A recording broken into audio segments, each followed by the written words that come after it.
Hello CUT champions. तो आपने 12th board exam दे दिया, अब आप 12th बोर्ड एग्जाम का रिजल्ट वेट कर रहे हो, लेकिन साथ ही साथ आपको ड्रीम यूनिवर्सिटी में एडमिशन भी तो लेना है और ग्रेजुएशन करना है।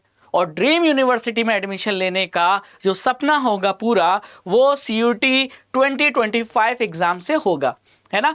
और ये सपना पूरा करने के लिए अभी भी आपको मेहनत करनी नहीं छोड़नी है, आपको जो सिलेबस है वो पढ़ना है। तो आज के इस वीडियो में मैं आपको फिजिकल एजुकेशन का जो सिलेबस है, जो आपके 2025 सीयूटी एग्जाम में आएगा, जहां से क्वेश्चंस बनेंगे, वो सिलेबस बताने जा रहा हूं। बच्चों, बोर्ड एग्जाम देने के बाद आपकी पढ़ाई रुकनी नहीं चाहिए, क्योंकि ड्रीम यूनिवर्सिटी में एडमिशन लेना बहुत ज़रूरी है, क्योंकि वहाँ से फिर कैरियर के ऑप्शन बहुत ज़्यादा क्लियर हो जाते हैं। आपको अपना कैरियर दिखने लगता है कि हाँ, मुझे किस फील्ड में अपना कैरियर बनाना है और मुझे क्या करना है। और अच्छी यूनिवर्सिटी से अगर आप ग्रेजुएशन करोगे तो उसका एक अलग ही रुतबा और एक अलग ही चार्म होता है। तो चलिए, मैं आज के इस वीडियो में आपको बताता हूँ कि आप जो सीयूटी का एग्ज़ाम देने जा रहे हैं और अगर आपने फिजिकल एजुकेशन सब्जेक्ट चूज़ किया है, तो जो आपका सिलेबस जिससे क्वेश्चन बनेंगे वो है क्या। तो इसके लिए मैं आपको वेबसाइट पे ले चलता हूं, क्योंकि सिलेबस की जानकारी आपको वेबसाइट पे मिलेगी। और वेबसाइट है आपका cutnta.nic.in, क्योंकि सीयूटी एग्जाम एनटीए कराता है ना।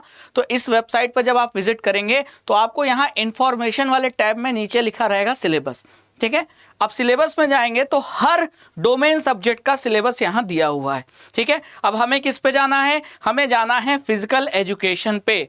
फिजिकल एजुकेशन 321, ठीक है, ये डोमेन सब्जेक्ट। इसका आप जब क्लिक करोगे तो यहाँ साफ साफ दिख जाएगा physical education syllabus for CUET UG 2025। अब इस बार सिलेबस चेंज हो गया है। आई रिपीट, इस बार का जो सीयूटी का फिजिकल एजुकेशन का जो सिलेबस है एग्जाम का, वो चेंज हो गया है। लास्ट ईयर जो सिलेबस था वो इस बार नहीं है। तो क्योंकि सिलेबस चेंज हुआ है तो नए सिलेबस की जानकारी आपको रहनी चाहिए, है ना। कुछ चैप्टर तो 12th के थे, पिछले साल क्या था, सारे चैप्टर 12th के ही थे। जो आपका 12th बोर्ड का जो सिलेबस था वही सिलेबस सीयूटी का सिलेबस था फिजिकल एजुकेशन का। इस बार ऐसा नहीं है। इस बार कुछ नए यूनिट, नए चैप्टर को इंट्रोड्यूस किया गया है और कुछ चैप्टर 12th के हैं, तो उनको देखना बहुत ज़रूरी है। आइए इसको वन बाय वन देखें। तो सबसे पहली चीज़, टोटल 8 यूनिट से आपके क्वेश्चन पूछे जाएंगे। आपके सीयूटी एग्जाम में फिजिकल एजुकेशन के जो क्वेश्चंस पूछे जाएंगे टोटल 8 यूनिट से, ठीक है। अब इसमें जो पहला यूनिट है वो है health status and programmes in India, major diseases and health policies, present health status, है ना। यानी कि बहुत सारी जो डिजीज होती हैं उनका कारण क्या है ना। Typhoid, influenza, malaria, dengue, HIV क्यों होता है, किसके कारण होता है ना। इनसे क्वेश्चन आएगा। डायबिटीज़ को कैसे ठीक करें, है ना, तो इससे क्वेश्चन बन सकता है। फिर जो इंडिया का न्यूट्रिशनल स्टेटस है और उसको पूरा करने के लिए जो गवर्नमेंट न्यूट्रिशन पॉलिसी और हेल्थ पॉलिसी और प्रोग्राम चला रही है उसके बारे में क्वेश्चन आएगा, ठीक है। फिर national health policy on education से भी क्वेश्चन आ सकता है, क्लियर। फिर school health services and mid day meal programme से भी क्वेश्चन आएगा। NRHM, national rural health mission, है ना, ग्रामीण इलाकों में जो स्वास्थ्य की सुविधाएं दी जा रही हैं और इसके लिए जो सरकार योजना चला रही है, पैसे खर्च कर रही है, तो इसमें क्वेश्चन बनेगा, है ना। और एडोलसेंस एजुकेशन प्रोग्राम, ये सारे इसके टॉपिक्स हैं। तो पहले यूनिट के ये टॉपिक से क्वेश्चन बनेगा। तो नया यूनिट है, इसके लिए आपको स्पेशल तैयारी करनी पड़ेगी, है ना, और इसके क्वेश्चन भी अलग से सॉल्व करने पड़ेंगे। और चिंता मत करो, कराया जाएगा सॉल्व, ठीक है। नेक्स्ट यूनिट है psychological and sociological aspects of physical education and sports, ठीक है। इसमें आपका role of psychology in games and sports, ये टॉपिक आएगा। मोटिवेशन, 12th में आपने मोटिवेशन जो पढ़ा है ना, वो आएगा इसमें, इंट्रिंसिक एक्सट्रिंसिक मोटिवेशन, ठीक है। फिर पर्सनालिटी डेवलपमेंट थ्रू स्पोर्ट्स, ये टॉपिक से क्वेश्चन आएगा। Role of sports in managing emotion, stress and aggression, इस पे आएगा। और sociological aspect, clear. Sociological aspect में socialisation through sports, understanding the impact of caste, class and gender, ठीक है, और डेवलपमेंट ऑफ लीडरशिप क्वालिटी। तो फिजियोलॉजिकल और सोशियोलॉजिकल जो एस्पेक्ट्स होते हैं फिजिकल एजुकेशन के, उसके क्या बेनिफिट होते हैं, ये सारा कुछ यहाँ इस सेकंड यूनिट से पूछा जाएगा। यूनिट जो 3 है ये डिफरेंट है। 12th में आपने ये यूनिट नहीं पढ़ी है। इसमें गेम्स के बारे में इंफॉर्मेशन पूछी जाएगी, जैसे बैडमिंटन कोर्ट है तो बैडमिंटन कोर्ट का साइज क्या होता है ना। तो theoretical aspects of games, sports and yoga, practice basics of games and sports athletics. तो अलग अलग गेम, बैडमिंटन हो गया, बास्केटबॉल हो गया, क्रिकेट हो गया, फुटबॉल हो गया, जिम्नास्टिक हो गया, handball, kabaddi, kho kho, volleyball, swimming. तो इनसे रिलेटेड इनकी जैसे वॉलीबॉल में एक टीम में कितने प्लेयर होते हैं, है ना। वॉलीबॉल कोर्ट जो होता है उसका साइज़ क्या होता है, वॉलीबॉल का जो नेट होता है उसकी हाइट क्या होती है। तो जो ये डाटा वाले क्वेश्चन हैं, डाटा बेस्ड क्वेश्चन, गेम्स के बारे में जो डाटा है, रूल्स, गेम्स के जो रूल्स हैं उस पे क्वेश्चन आएगा, है ना।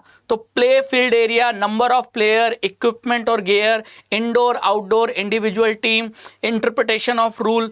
तो गेम से रिलेटेड जो रूल्स हैं, गेम से रिलेटेड जो नंबर ऑफ प्लेयर, इक्विपमेंट कौन सा यूज़ होता है, फील्ड एरिया, इन सारे पर क्वेश्चन बनेगा, है ना। तो ये आपको पढ़ना है हर गेम्स के लिए। साथ ही साथ basic strategy of games and sports, criteria of participation, fowls and penalties, है ना, स्कोरिंग रूल्स, विनिंग और लूजिंग पैरामीटर, सेफ्टी गाइडलाइंस, इतना कुछ गेम्स पे बनेगा। ये यूनिट 3 है।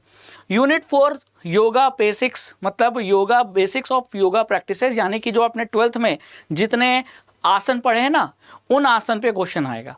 तो ये तो आपका पढ़ा हुआ है, इसको बस प्रैक्टिस करना है।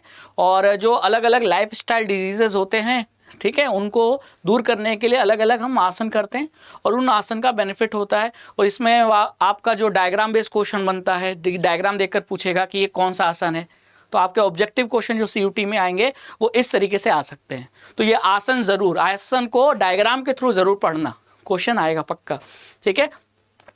फिर यहाँ क्रिया है, फिर यहाँ प्राणायाम है, इससे क्वेश्चन आ सकता है। फिर जो यूनिट 5 है वो है nutrition and athletes care, food and nutrition, है ना। यानी जो आप बैलेंस डाइट खा रहे हैं वो बैलेंस डाइट में क्या क्या होना चाहिए, माइक्रो न्यूट्रिएंट, मैक्रो न्यूट्रिएंट, है ना।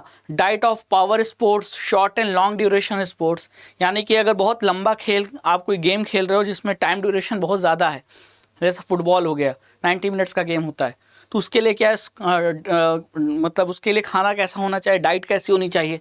शॉर्ट ड्यूरेशन का है तो उसकी डाइट क्या होनी चाहिए, ठीक है। फिर आपकी स्पोर्ट्स इंजरी से क्वेश्चन आएगा, soft tissue injury, heart tissue injury, clear. Obesity हो उसका मैनेजमेंट, ओबेसिटी में BMI का रोल आएगा, BMI को कैसे कैलकुलेट करें उस पर न्यूमेरिकल आ सकता है। ड्रग्स और डोपिंग पे क्वेश्चन बनेगा, डन। फिर आता है यूनिट 6। यूनिट 6 में policy, programme and career option है। तो इसमें अवार्ड्स हैं, राजीव गांधी खेल award, Arjuna award, Dronacharya award, ठीक है। नेशनल स्पोर्ट्स पॉलिसी क्या है हमारी, और हमारी नेशनल स्पोर्ट्स के लिए कौन कौन से इंस्टीट्यूशन है, जैसे स्पोर्ट्स अथॉरिटी ऑफ इंडिया है ना, तो उसका लोगो, उसका हेडक्वार्टर कहाँ है, कब बनी थी, ये सारे क्वेश्चन। कौन कौन से फिजिकल एजुकेशन में कोर्सेज ऑफर किए जाते हैं, है ना, वो उस पर क्वेश्चन बन सकता है। फिर आता है unit 7, skill related physical fitness, methods for improvement of power, speed, agility, balance. यानी कि ये जो 4 हमारे कंपोनेंट ऑफ फिटनेस होते हैं, इनको इम्प्रूव करने के क्या क्या टेक्निक है उस पर क्वेश्चन बनेगा, है ना। तो आपने आइसोमेट्रिक, आइसोकाइनेटिक एक्सरसाइज अब सुनी होगी, तो वो सब आपका यहाँ यूनिट से क्वेश्चन पूछा जाएगा। और फिर लास्ट यूनिट आता है यूनिट 8, मेजरमेंट एंड इवैल्यूएशन, है ना, मेजरमेंट एंड इवैल्यूएशन। तो जो आपने टेस्ट एंड मेजरमेंट में पढ़ा था ना, है ना, एजिलिटी के लिए शटल रन है, ठीक है, फिर स्पीड के लिए स्प्रिंट है, फिर सीमो एजिलिटी टेस्ट, फिर स्टैटिक बैलेंस, डायनेमिक बैलेंस, इनके लिए टेस्ट बनाए हैं, stork stand test, modified bass test, clear, medicine ball throw, standing broad jump. तो जितने भी टेस्ट होते हैं उनका मेजरमेंट, उससे रिलेटेड यहाँ क्वेश्चन बनेंगे यूनिट 8 से। तो ये है आपका पूरा फिजिकल एजुकेशन का सिलेबस फॉर CUT एग्ज़ाम 2025। तो आप देख पा रहे हो कि 12th का और कुछ नए यूनिट्स का मिक्सचर है ये सिलेबस। तो आपको थोड़ा सा अवेयर रहना पड़ेगा, आपको सतर्क रहना पड़ेगा और यूनिट के हिसाब से आपको प्रैक्टिस करनी पड़ेगी, क्लियर। और आपको ये सारी प्रैक्टिस मिलेगी हमारे चैनल पे, बस आपको बने रहना है। आपको यूनिट वाइज हम क्वेश्चन प्रैक्टिस कराएंगे और टोटल सिलेबस से आपका ओवरऑल 360 डिग्री प्रिपरेशन कराएंगे।